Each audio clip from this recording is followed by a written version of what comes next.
오늘 성도 여러분과 제게 들려주시는 하나님의 말씀입니다. 하나님의 말씀 사사기 6장 24절입니다. 사사기 6장 24절 말씀, 한 절 말씀이기 때문에 다 외우시면 좋겠어요.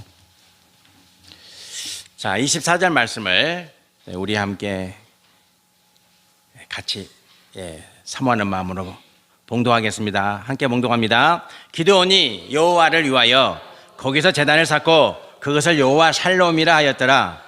그것이 오늘까지 아비에셀 사람에게 속한 오르바에 있더라. 아멘. 코끼리 이미지가 있습니다. 코끼리 발에 뭐가 달라붙어 있습니까? 목입니다. 목이. 그래서 코끼리와 목이, 저 말을 누가 사용했냐면 조금 이따 나옵니다. 코끼리와 모기는 비교할 수가 없죠. 코끼리는 너무 강한 존재, 모기는 너무 약한 존재. 아마 이것을 비유해서 상징적으로 코끼리와 모기라고 하는 말을 사용한 인물이 있습니다. 다음 이미지를 한번 보겠습니다. 저런 의미겠죠. 코끼리가 사람을 발로 콱 밟고 있습니다. 저러면 어떻게 됩니까? 코끼리가 죽습니까? 사람이 죽습니까? 사람이 이제 큰일 나겠죠, 저러면. 자, 세 인물이 나옵니다. 세 인물. 세 명의 인물이 나옵니다. 첫 번째 인물은 칼뱅입니다. 여러분 잘 아시죠? 칼빈. 칼빈. 그런데 프랑스 말로는 칼뱅. 저희 신학교 다닐 때 교수님이 칼뱅을 전공하셨는데 칼빈 그러면 혼났습니다. 칼뱅. 이렇게 해야지. 칼빈이 뭐냐? 프랑스 사람이죠. 그 다음에 두 번째 사람이 세르베투스입니다. 그리고 세 번째 사람은 스텔리오라고 하는 같은 시대에 살았던 사람입니다. 자, 제가 이 세 사람의 인물을 보여주는 이유는 아주 깊은 관계가 있습니다. 이 세 사람은 장로교, 저희들은 장로교죠. 대한예수교 장로교잖아요, 그죠? 이제 예수교 장로의 예수교 장로잖아요. 예수교 장로의 장로교의 아버지라고 불리는 분이 칼빈입니다. 깔뱅입니다. 그래서 우리는 깔뱅의 교리, 기독교 강호라 그러죠. 저분이 지은 책이 기독교 강호인데 그 깔뱅의 교리 안에서 만들어진 신앙 공동체입니다. 그래서 장로교회의 아버지라고 불리는 분이시죠. 그러면 저 세르베투스는 누구냐? 칼뱅이 화형시킨 사람입니다. 종교 개혁이 일어났죠. 종교 개혁이. 독일에서는 루터, 그리고 유럽 각 지역에서 종교 개혁이 불릴 듯이 일어났습니다. 중세 종교 암흑 시대를 저항하면서 야, 이렇게 살아서는 안 된다. 우리가 요건 신앙이 아니다. 이것은 하나님의 말씀이 아니다. 그 중세 천주교가 타락했잖아요. 그 이제 더 이상 못 참겠다. 우리가 종교를 개혁하자. 그래서 루터를 기점으로 해서 전 유럽 지역에 종교 개혁이 불릴 듯이 일어납니다. 독일은 루터, 프랑스는 칼뱅, 그리고 스위스는 파렐. 이런 종교 개혁자들을 중심으로 해서 개혁의 열풍이 불어닥칩니다. 그런데 개혁은 힘들잖아요. 그래서 프랑스에서 종교를 개혁했던 칼뱅이 도망을 갑니다. 붙잡히면 죽으니까. 어디로 도망갔냐면, 여러분 프랑스 바로 밑에 있는 나라가 어느 나라입니까? 스위스. 프랑스 바로 밑에 있습니다. 그러니까 동해시 바로 밑에 삼척이잖아요. 요 정도로 가깝습니다. 그래서 이제 스위스로 도망을 가죠. 스위스로 도망을 가게 됩니다. 스위스로 도망을 가게 됐는데 그 스위스 제네바에서 종교 개혁을 일으켰던 인물이 파렐. 이 파렐이 스위스에서 종교 개혁을 일으켜가지고 성공했습니다. 성공했는데 문제는 뭐냐면 이제 성공한 다음이 문제잖아요. 다음이. 그러니까 이 종교 개혁을 성공해가지고 이 성공한 종교 개혁을 어떻게 조직해서 계속해서 이제 이 종교 개혁을 조직화해서 그 개혁이 쇠해지지 아니하도록 만들어야 되잖아요. 우리 교회도 마찬가지죠. 우리 교회도 이제 하나님께서 이 성도 여러분들 보내주셔가지고 귀한 일꾼 삼아주시고 그러면 이 교회를 어떻게 든든히 세워져 갈 것인가를 항상 기도하셔야 돼요. 그게 성도의 의무예요, 의무. 교회를 든든히 세워가야 되잖아요. 조금 전에 우리 권사님 기도하셨던 것처럼 이제 우리가 주님의 제자니까 이 교회를 어떻게 아름답게 만들어 갈 것인가를 기도해야 되고 또 내가 감당해야 될 몫이 있겠죠. 그 최선을 다해서. 그러니까 종교개혁자들이 이제 그런 일을 해야 되는데 이 스위스에서 그리고 스위스 제네바에서 종교개혁에 성공했던 파렐이라고 하는 인물이 그 능력이 없는 거예요. 개혁은 성공했는데 그 계획을 어떻게 조직화해서 계속해서 끌고 갈 것인가에 대한 대안이 없는 거예요. 그때 마침 프랑스에서 도망왕 이 칼뱅이라고 하는 이 친구를 파렐이 만난 거예요. 그래서 파렐이 칼뱅에게 제안을 합니다. 제네바시의 모든 권력을 다 주겠다. 모든 권력을.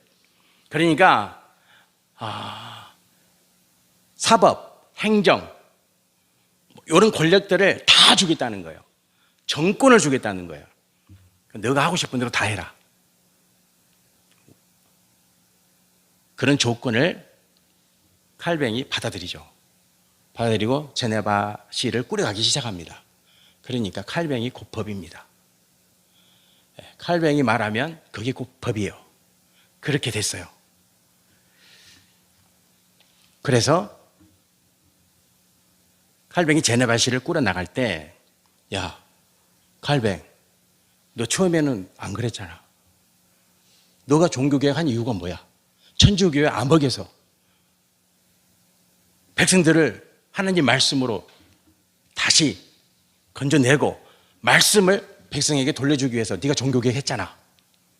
근데 네가 지금 권력을 쥐고 왜 너 마음대로 다 해? 왜 너가 하나님 말씀을 가지고 말씀을 도구 삼아서 왜 사람을 판단하고 사람을 정죄하고 왜 사람을 죽여? 그렇게 저항했던 인물이 세르베투스입니다. 그런데 저 세르베투스가 잡혀서 결국은 화형에 처하게 되죠.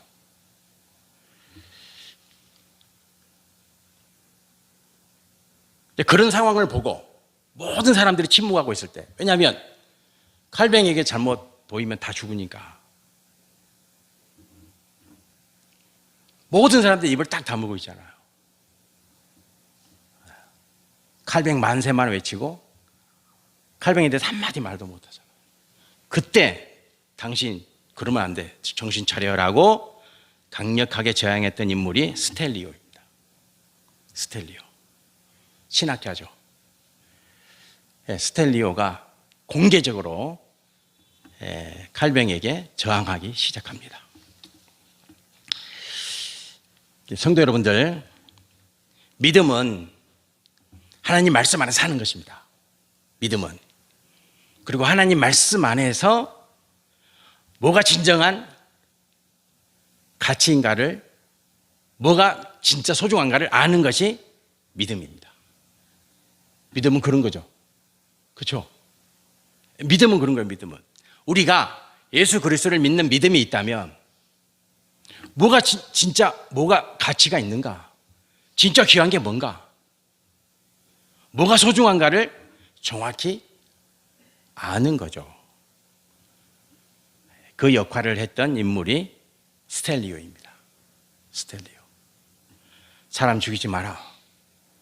왜 당신이 하나님처럼 행사하냐? 66명을 참수하고 화형시킵니다. 제네바시에서 66명을 5년 동안에. 칼뱅이, 장로교회 아버지라고 불리는 인물이. 성도 여러분들, 신앙생활을 바르게 합시다. 바르게 한번 해봅시다. 우리가 하나님 나라에 이제 갈 날을 계수해 보면, 저도 계수해 봅니다. 매일 계수합니다. 이제 얼마 안 남아 있지 않아요. 믿음 잘 지키고 믿음 생활 잘 합시다. 그것을 내 인생의 최고의 가치로 삼고 믿음 생활 잘하는 것이 온전히 믿음 생활하는 것이 내 인생의 최고의 가치다. 그런 은혜가 오늘 말씀을 통해서 성도 여러분과 저에게 다시 한번 은혜가 임하기를 축복합니다. 하나님이 기드온 찾아옵니다. 기드온을 이스라엘 백성들이 지금 큰 환난을 겪게 됐다. 왜냐하면 전쟁이 일어날 상황이니까. 미디안이라고 하는 나라가 어마어마한 군대를 끌고 이스라엘을 침략해 옵니다. 그러니까 하나님이 이때 누구를 찾아오냐면 기드온을 찾아옵니다. 기드온을. 성도 여러분들, 하나님이 찾아오는 백성이 되세요. 여러분과 저가 오늘 예배 드리는 이 자리가, 그리고 내가 그리스도인 이유가 하나님이 찾아오셨기 때문에 된 사건이에요. 시인하십니까?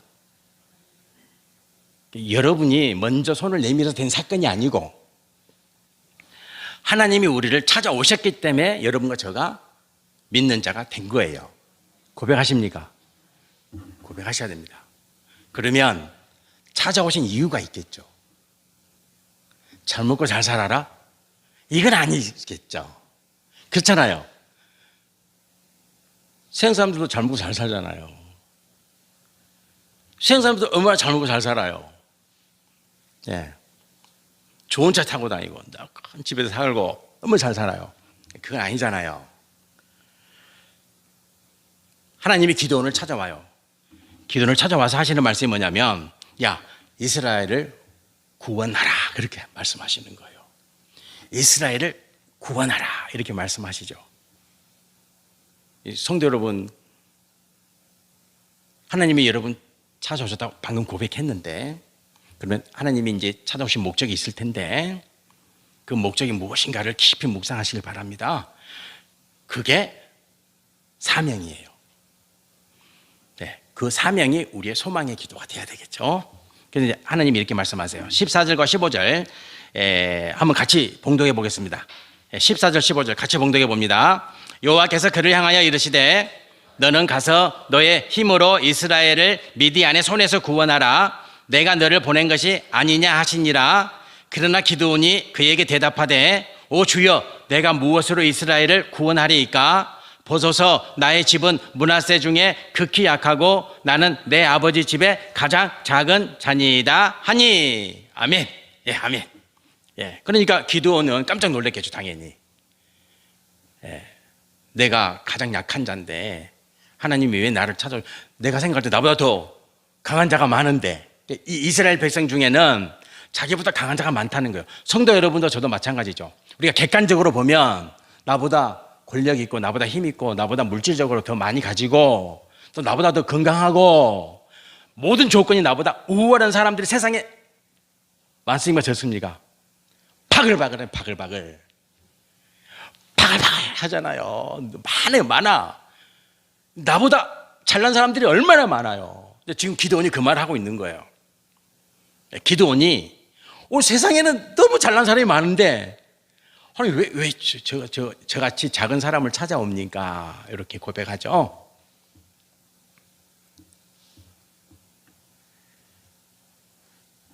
지금 기드온이 하나님의 부르심을 거부하는 행위입니까? 아니면 겸손한 행위입니까?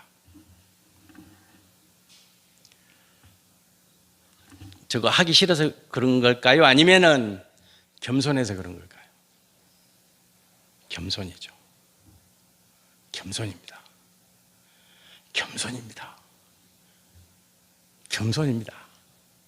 저건 하기 싫어서가 아니에요.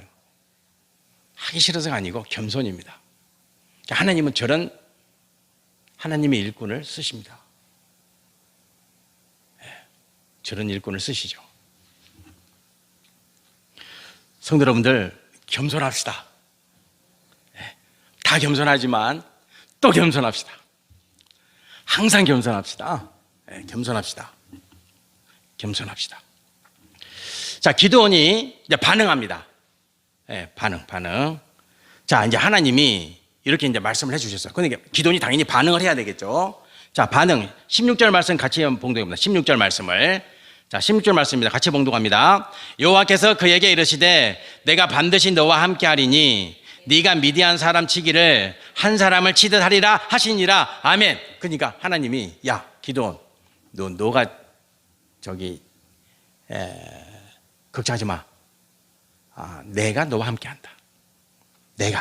그러면 내가 너와 함께 하면 어떻게 되냐? 한 사람 치듯이 하리라. 미디안 군대가 어마어마하게 엄청난 군사력을 가지고 이스라엘을 침략해 오는데 그 미디안 군대를 한 사람 치듯이 내가 그렇게 해주겠다 이렇게 합니다. 성도 여러분들, 이게 하나님의 능력이죠. 그 하나님의 능력이 누구와 함께 하십니까? 누구와? 기도원에게, 그리고 그렇죠, 나와 함께 하시죠. 믿으십니까? 믿으셔야 됩니다. 하나님의 능력이 나와 함께 한다는 거예요. 정말 믿으십니까? 아멘 하셔야 돼요. 항상 제가 말씀하시지만 그렇습니다. 하나님 진실로 그러합니다. 하나님의 능력이 나와 함께 하십니다. 하나님의 능력이 놀랍고 신비한 거죠. 자, 그러면 이제 기도원이 또 이 하나님 말씀에 반응합니다. 이 과정을 잘 보셔야 돼요. 자, 17절 말씀 같이 봉독해 보세요. 17절 말씀 봉독합니다. 기도원이 그에게 대답하되 만일 내 주께 은혜를 얻어 싸우면 나의 말씀하신 이가 주 되시는 표징을 내게 보이소서. 아멘. 이제 뭘 보여달라는 거예요? 표징을. 하나님이 나와 함께 하신다는데, 그 큰 능력을 하나님 가지고 나와 함께 하신다는데, 좋습니다. 하나님, 그러면 내 눈으로 볼 수 있도록 증거를 제시해 주세요라고 말하는 거예요. 표징은 증거죠. 예, 드러나는 증거잖아요. 내 눈으로 확인할 수 있도록 해달라는 거예요. 자, 그러면 하나님이 이제 또 반응을 해야 되잖아요. 반응을. 하나님 말씀하시고 기도원이 말하고, 하나님 말씀하시고 기도원이 말하고, 이런 과정을 잘 보셔야 돼요. 자, 20절 21절 말씀 같이 봉독해 봅니다. 하나님의 사자가 그에게 이르되 고기와 무교병을 가져다가 이 바위 위에 놓고 국을 부으라 하니 기드온이 그대로 하니라. 여호와의 사자가 손에 잡은 지팡이 끝을 내밀어 고기와 무교병에 대니 불이 바위 위에서 나와 고기와 무교병을 살랐고 여호와의 사자는 떠나서 보이지 아니한지라. 아멘. 이제 하나님 표징을 보여줘요. 성도 여러분들, 왜 지금 하나님과 기도원 사이에 이런 대화가 오고 갑니까? 문제는 전쟁이거든요. 성도 여러분, 전쟁이 일어나면 가장 고통스러운 사람들이 누구입니까? 전쟁에서 승리한 사람입니까? 전쟁에서 피한 자입니까? 그렇게 대답하면 틀려요. 전쟁이 일어난 곳에 사는 사람이 제일 비참한 거예요. 지금 소련하고 우크라이나하고 전쟁하고 있습니다. 어디에서 전쟁하고 있습니까? 소련 땅에서? 어디서 전쟁하고 있어요? 우크라이나에서 하고 있는 거예요, 전쟁을. 소련 땅에는 피해가 하나도 없는 거예요. 우크라이나는 전 국토가 다 무너지고 파괴되고 있는 거예요, 지금. 하면 할수록. 또 왜 전쟁을 합니까? 그만해야지. 끝까지 합니까? 어떻게 되겠어요?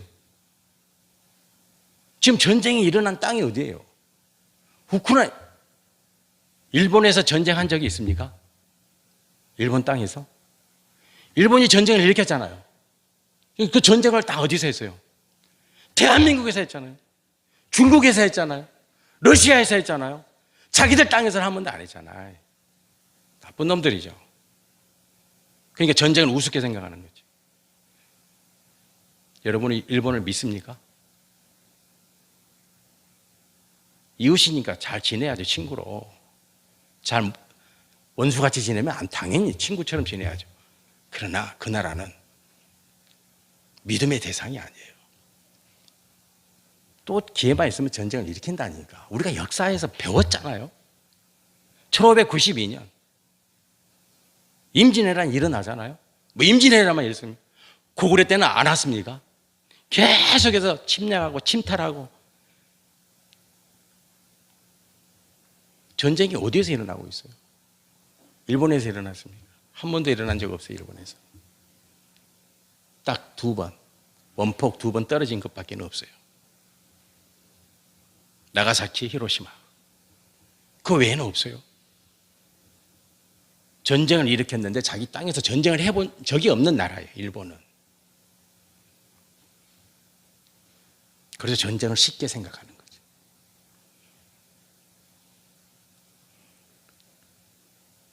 임진왜란때 외적들이 조선의 백성을 죽여서 코를 베어서 코 무덤이 있잖아요. 역사학자들이 말합니다. 200만 명의 코를 잘랐다. 조선의 백성 200만 명의 코를 잘랐어요.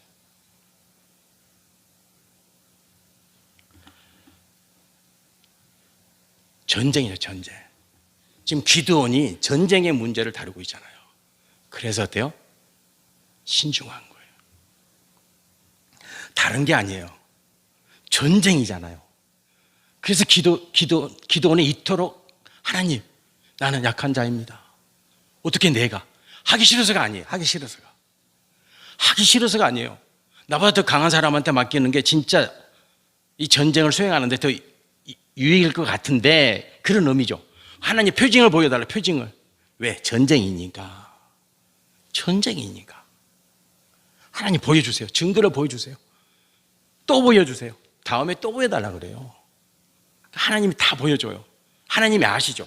기도원의 마음을. 왜? 전쟁이니까. 여러분, 이 땅에서 전쟁이 일어나면 어떻게 되겠어요? 네? 이 땅에서 전쟁이 일어나면 어떻게 되겠냐고. 끔찍하지 않습니다. 생각만 해도.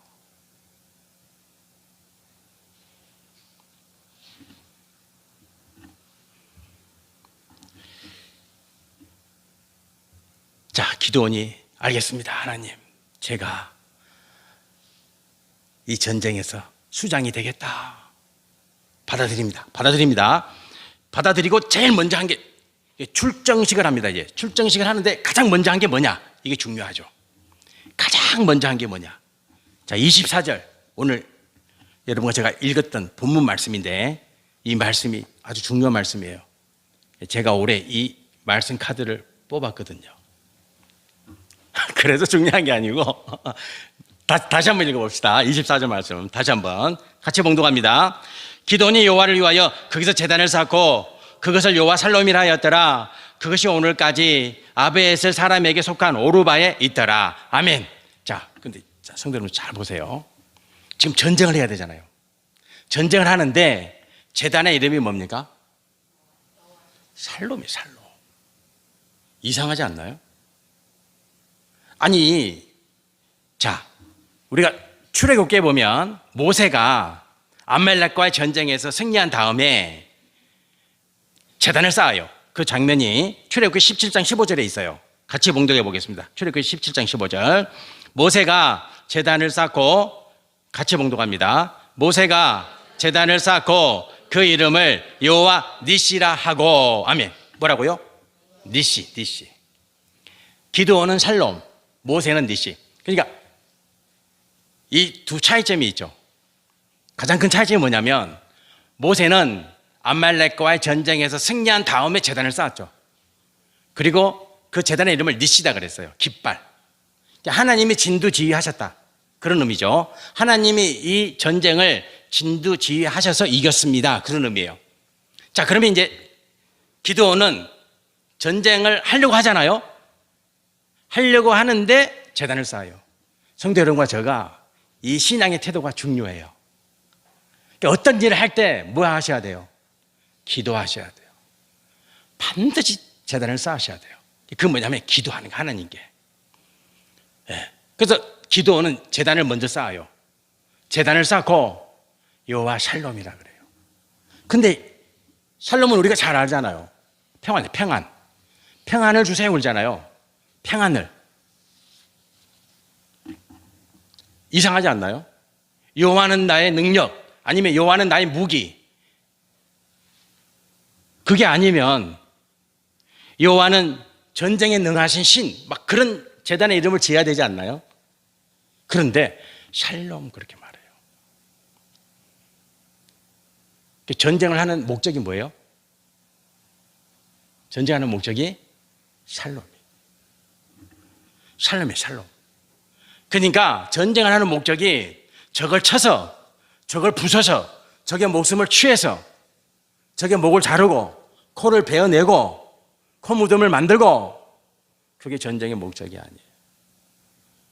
코만 잘랐습니까? 귀 무덤도 있잖아요, 귀 무덤. 귀를 또 자르잖아요. 처음에는 귀를 잘랐다잖아요. 근데 귀가 2개잖아. 코는 하나고, 처음에는 귀를 잘랐어요, 귀를. 근데 귀는 2개잖아요. 그러니까 이게 숫자가 오류가 있다는 거예요. 그래서 하나가 뭐냐? 코가 하나야. 그래서 코를 하나를 잘랐다. 한 사람. 아, 너는 100사람을 죽였구나. 코 100개를 가져오면 그걸 인정해 주는 거지. 근데 귀는 2개잖아요. 그럼 100사람 죽였는데 귀는 2개니까 어떻게 돼요? 200명이 되니까 오류가 생기잖아. 그래서 야, 안 되겠어. 다음부터 올 때는 코를 베어와. 그래서 귀 무덤에서 코 무덤으로 바뀐 거예요.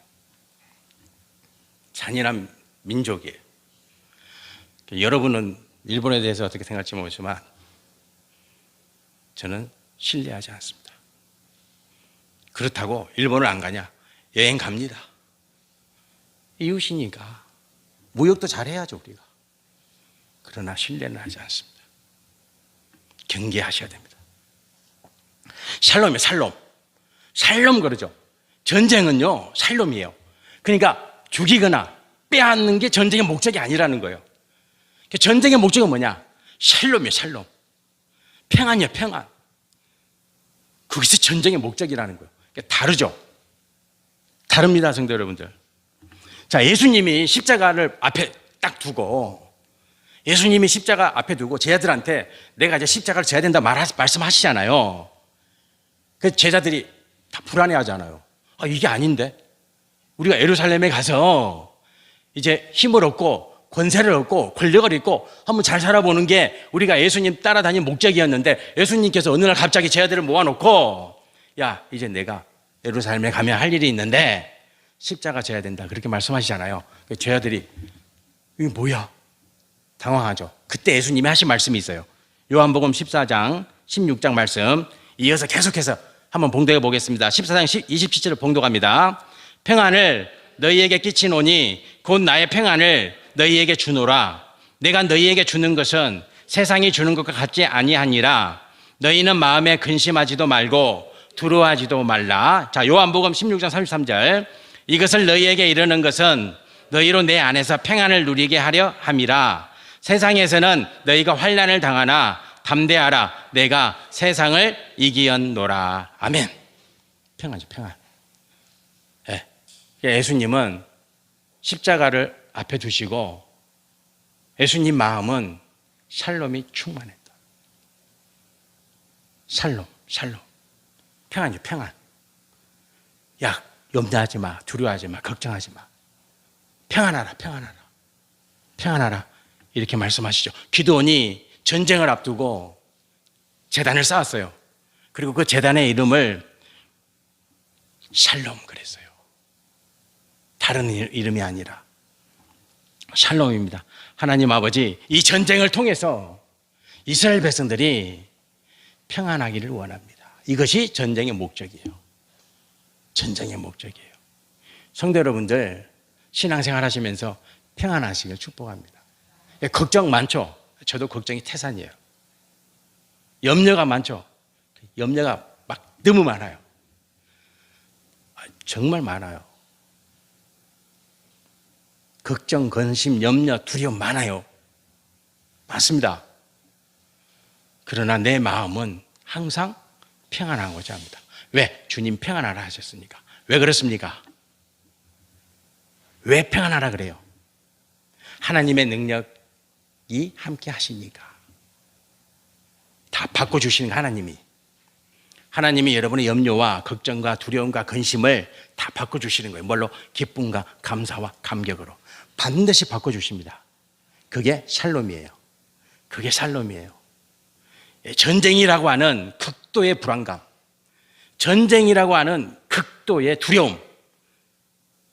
전쟁은 목숨을 내놓아야 되잖아요. 그렇잖아요. 다치거나 그런 게 아니잖아요. 죽거나 살거나잖아요. 목숨을 내놓아야 되잖아요. 그 두려움이 얼마나 크겠어요. 안타깝죠. 여러분과 저는 전쟁의 경험이 없잖아요. 저희 어머니 세대는 일제시대가 있었잖아요. 우리는 전쟁을 쉽게 생각할 수 있어요. 근데 이때 당시는 전쟁이 비일비재잖아요. 매일 전쟁이잖아요. 왜냐하면 힘 있는 자가 빼앗는 시대니까. 지금도 그렇지만, 지금은 어떤 질서가 있고 법이 있어서 그게 좀 덜하지만 이때는 그런 게 없잖아요. 힘 있는 자가 다 빼앗는 시대잖아요. 그럼에도 불구하고 기드온은 전쟁하러 나가면서 샬롬 그렇게 외치면서 나갑니다. 평안을 주십시오. 우리 이스라엘 백성들을 평안케 해주세요. 그게 전쟁의 목적이에요. 빼앗는 게 목적이 아니죠. 탈취하는 게 목적이 아니에요. 해하는 게 목적이 아니에요. 달라요. 하나님이 기뻐하시죠. 기드온이죠. 하나님의 귀한 종이죠. 성도 여러분들, 이제 전쟁을 합니다. 전쟁을 합니다. 자, 기드온이 이제 어떻게 하냐 보세요. 전쟁을 하는데 몇 명으로 전쟁을 하냐? 하나님이 이렇게 말합니다. 사사기 7장 8절로 9절 말씀을 같이 한번 봉독해 보겠습니다. 여호와께서 기드온에게 이르시되 내가 이 물을 핥아 먹은 300명으로 너희를 구원하며 미디안을 네 손에 넘겨주리니 남은 백성은 각각 자기의 처소로 돌아갈 것이니라 하시니 이에 백성이 양식과 나팔을 손에 든지라. 기드온이 이스라엘 모든 백성을 각각 그의 장막으로 돌려보내고 그 300명은 머물게 하니라. 미디안 진영은 그 아래 골짜기 가운데 있었더라. 아멘. 아니, 하나님이 300명 가지고 전쟁하라 그래요. 그게 말이 됩니까? 저쪽은 막 수십만인데 이쪽은 300명 가지고 전쟁을 하라. 수십만이면 과장될 수도 있으니까 수만 명인데 줄이겠습니다. 근데 이쪽은 300명 가지고 전쟁을 하라. 수만도 많습니까? 그러면 수천으로 합시다. 근데 수천 아니야. 수천 아니지. 적어도 수만은 되겠지. 예. 우리 얼진문덕 장군이 수양제가 침략해 올 때 몇 만입니까? 10만은 그 안시성에서 양만출 장군이 당태종과 전쟁할 때는 10만, 수양제하고 전쟁할 때는 100만. 근데 이기잖아요. 당태종도 이기고, 그때도 100만이잖아요. 성도 여러분들, 300명 갖고 싸워라. 그러면 기드온이 오케이 합니까? 안 합니까? 예, 좋습니다. 그렇죠. 왜요? 왜 그랬습니까? 이게 중요한 거예요. 300명 가지고 어떻게 전쟁합니까? 못하겠습니다. 그래야지 정상이잖아요. 그래서 기드온이 오케이 하잖아요. 300명 가지고. 왜? 왜? 여호와가 나의 능력이니까. 여호와가 나의 능력이니까. 기드온이 오케이 하죠. 오케이 합니다. 자, 사사기 7장 16절 19절 말씀 같이 한번 봉독해 보겠습니다. 같이 봉독합니다. 300명을 세 대로 나누어 각 손에 나팔과 빈 항아리를 들리고 항아리 안에는 횃불을 감추게 하고 그들에게 이르되 너희는 나만 보고 내가 하는 대로 하되 내가 그 진영 근처에 이르러서 내가 하는 대로 너희도 그리하여 나와 나를 따르는 자가 다 나팔을 불거든 너희도 모든 진영 주위에서 나팔을 불며 이르기를 여호와를 위하여 기드온을 위하여 하라 하니라. 기드온과 그와 함께한 100명이 이경 초에 진영 근처에 이른즉 바로 파수꾼들을 교대한 때라. 그들이 나팔을 불며 손에 가졌던 항아리를 부수니라. 아멘. 자, 300명이면 저쪽은 엄청난 군사들이 있고 그럼 전쟁을 어떻게 해야 됩니까? 막 깽가리 치고 막 요란 떨고 자고 있는 이경이면은 밤 10시에서 새벽 2시 사이 시간이잖아요. 10시에서 2시 사이. 그러면 이제 그때 10시는 다 자는 시간이잖아요. 지금은 막 새벽 2시가 돼도 눈을 부릅뜨고 폰을 보고 있는, 유튜브를 보고 있는 그런 시대에 우리가 살고 있지만, 이때는 밤 10시면은요 이제 잠을 자야 돼. 한밤중이죠. 근데 잠을 다 깨워. 항아리를 깨고 막 나팔을 불고 다 깨워. 그리고는 승리합니다. 저기 죽이는 전쟁이에요? 아니면 도망가게 하는 전쟁이에요? 도망가게 만드는 전쟁이죠. 샬롬이니까. 적들을 안 죽여요. 도망가게 하죠. 죽이지 않죠. 자, 이제 마무리하겠습니다. 성도 여러분, 여러분과 저는 거듭난 존재입니다. 거듭났습니다. 자, 요한복음 3장 7절로 8절 말씀 같이 봉독해 보겠습니다. 내가 네게 거듭나야 하겠다 하는 말을 놀랍게 여기지 말라.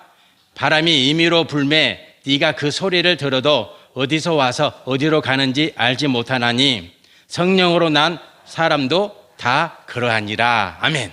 그렇죠. 그러니까 바람이 어디서 부는지 지금은 알죠. 지금은 과학이 발달해서 기압차가 어디서 생기고 그 기압차에 의해서 바람이 어디서 분다는 거 다 알아요. 이때 당시에는 모르잖아요. 예수님이 그렇게 말씀하시는 거예요. 야, 바람이 어디서 오는지 모르지. 근데 바람이 불잖아. 성도 여러분, 여러분과 제가 예수 그리스도를 믿는 믿음으로 거듭났죠. 그 거듭남의 증거가 뭔지 아세요? 성령 하나님이세요. 성령 하나님. 자, 요한복음 7장 38절 39절 같이 봉독해 봅니다. 나를 믿는 자는 성경의 이름과 같이 그 배에서 생수의 강이 흘러나오리라 하시니 이는 그를 믿는 자들이 받을 성령을 가리켜 말씀하신 것이라. 예수께서 아직 영광을 받지 아니하셨으므로 성령이 아직 그들에게 계시지 아니하시더라. 아멘. 예수님은 친절하게 말씀하고 계세요. 그러니까 예수를 그리스도를 믿는 성도는 누가 함께 하시는 거예요? 성령 하나님. 그것이 거듭난 증거예요. 성도 여러분들은 다 누가 함께 하신다? 성령 하나님. 예수 그리스도를 믿는 성도의 거듭남의 증거는 뭐다? 성령 하나님의 내주하심이다. 근데 그 성령 하나님의 내주하심은 영원히 계속되는 거예요. 성령 하나님 내 안에 계시다가 내가 마음에 안 들면 나가셨다가 마음에 들면 들어오셨다가 그런 분이 아니고 영원히 함께 하신다는 거예요. 그것이 여러분과 저가 예수를 그리스도로 믿는 믿음 안에서 거듭난 증거. 성령 하나님이 함께 하십니다. 성령 하나님은 누구세요? 하나님의 능력. 성령 하나님은 하나님의 능력이에요. 그래서 우리에게 말씀하신 거예요. 능치 못함이 없느니라. 믿으십니까? 아멘. 여러분과 저는 그런 존재죠. 모든 걸 다 할 수 있어요. 모든 걸 다 할 수 있어요. 자, 그렇다면 성령 하나님이 함께 하시면 어떤 일이 일어나냐? 자, 어떤 일이 일어나냐? 가장 중요한 거. 성령 하나님이 나와 함께 하시면 어떤 일이 일어날까? 자, 고린도전서 2장 16절 같이 봉독해 봅시다. 누가 주의 마음을 알아서 주를 가르치시겠느냐? 그러나 우리가 그리스도의 마음을 가졌느니라. 아멘. 자, 성령 하나님 나와 함께 하시잖아요. 그러면 가장 놀라운 변화는 뭐예요? 우리의 마음이 그리스도의 마음이 된다는 거예요. 주님의 마음이 된다는 거예요. 100%. 50%가 아니에요. 할프가 아니에요. 3분의 1이 아니에요. 내 마음이 주님의 마음이 돼요. 그것이 성령 하나님이 나와 함께 하심으로 내 안에서 일어나는 가장 크고 놀라운 변화예요. 내 마음이 주님의 마음이다. 자, 고백해 봅시다. 내 마음이 주님의 마음이다. 주님의 마음. 좋습니까? 예, 얼마 좋아요. 내 마음이 주님의 마음입니다. 자, 그러면 이제 마무리합시다. 계속하면 여러분들 너무 힘드시니까 이 정도에서 마무리하겠습니다. 이 말씀 이렇게 읽으니까 좋아요? 좋죠. 네. 주고받고 얼마나 좋아요. 자, 베드로전서 1장 3절 4절. 자, 그리스도의 마음을 갖는 성도는 이 두 가지. 꼭 누리며 살아야 됩니다. 자, 3절 4절 말씀 같이 봉독해 봅시다. 우리 주 예수 그리스도의 아버지 하나님을 찬송하리로다. 그의 많으신 긍휼대로 예수 그리스도를 죽은 자 가운데서 부활하게 하심으로 말미암아 우리를 거듭나게 하사 산 소망이 있게 하시며 썩지 않고 더럽지 않고 쇠하지 아니하는 유업을 있게 하시나니 곧 너희를 위하여 하늘에 간직하신 것이라. 아멘. 두 가지예요. 하나는 뭐냐면 이제 우리가 그리스도 마음을 가지면 산소망을 가지고 사는 거예요. 산소망. 산소망이 뭐냐? 샬롬이에요. 평안이에요. 평안. 기쁨이에요. 감사요. 감격이에요. 즐거움이에요. 성도 여러분들, 산소망 가운데 사세요.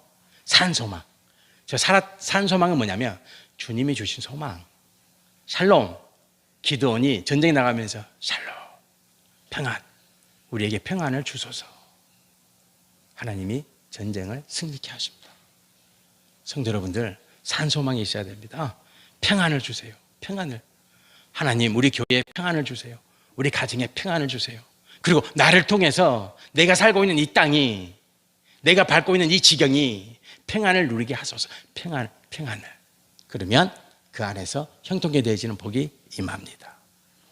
두 번째는 뭡니까? 유업을 있게 하소서. 하나님이 기뻐하는 사역. 이 유업을 잇는다는 것은 나도 하나님이 기뻐하는 사역을 감당해내고, 우리 자식도 하나님이 기뻐하는 사역을 감당해내고, 우리 자식의 자식도 하나님이 기뻐하는 사역을 감당해내고. 좋지 않습니까? 성도 여러분들, 하나님이 기뻐하는 사역을 품고 기도하십니까? 기도하시기 바랍니다. 여러분의 손자들 있으시죠? 아직 없이, 저도 없지만 여러분 자녀분들 계시잖아요. 유업을 품고 기도하셔야 돼요. 내 자녀가, 내 손주가 하나님이 기뻐하는 이 일을 하도록 축복해 주세요. 네, 그게 유업이에요. 하나님이 기뻐하는 거 하실 수 있겠습니까? 누립시다. 네, 기도드리겠습니다. 할렐루야. 여호와 우리 하나님 아버지, 샬롬. 여호와 샬롬. 하나님 아버지, 전쟁에 나가는 기드온이 샬롬 외칩니다. 샬롬. 그래서 하나님이 기드온에게 샬롬을 만들어 주십니다. 평안을 주십니다. 전쟁에 승리케 하십니다. 하나님, 산소망을 품고 일생을 살아가는 우리 창성의 성도님들 되게 도와주세요. 샬롬. 기쁨과 감사와 즐거움으로 샬롬을 외치는, 그래서 하나님이 날마다 샬롬을 주시는 그 삶 누리게 하여 주시옵소서. 하나님 아버지, 샬롬으로 살면 우리가 유업을 잇는 자가 될 줄 믿습니다. 하나님, 나를 기드온처럼 부르셨으면 나를 통해서 하시고자 하시는 무엇입니까? 하시고자 하시는 일이 무엇입니까?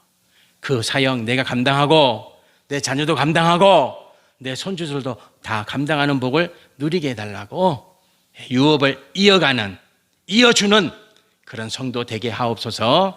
예수님 이름으로 기도드립니다. 아멘.